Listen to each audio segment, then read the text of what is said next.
நடிகர் மற்றும் யூடியூப் பேச்சாளராக அறியப்படும் பைல்வான் ரங்கநாதன் மீது கோவை மாநகர போலீஸ் கமிஷனர் அலுவலகத்தில் இன்று ஜூன் 27 கடும் புகார் மனு அளிக்கப்பட்டது. கோவையைச் சேர்ந்த வழக்கறிஞர்கள் பிரவீன் மற்றும் பிரியங்கா ஆகியோர் பொதுமக்கள் குழுவுடன் போலீஸ் கமிஷனர் அலுவலகத்தில் இந்த மனுவை வழங்கினர்.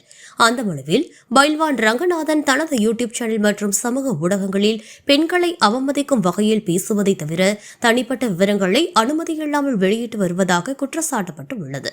அதிக பார்வையாளர்களை இருக்கும் நோக்கில் ஆதாரமில்லாமல் பொது பிரபலங்கள் மற்றும் தனிநபர்களை இழிவுபடுத்தும் வகையில் தவறான தகவல்களை பரப்புவதாகவும் புகார் கூறப்பட்டுள்ளது.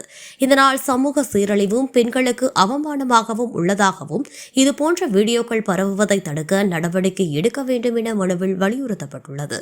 பைல்வான் ரங்கநாதன் மீது கடுமையான சட்ட நடவடிக்கை எடுக்க வேண்டும் என்றும் இந்த செயல்களில் ஈடுபடும் சமூக ஊடக பக்கங்கள் மற்றும் சேனல்களையும் கண்டித்து தடை விதிக்க வேண்டும் என்றும் அவர்கள் கோரிக்கை வைத்தனர்.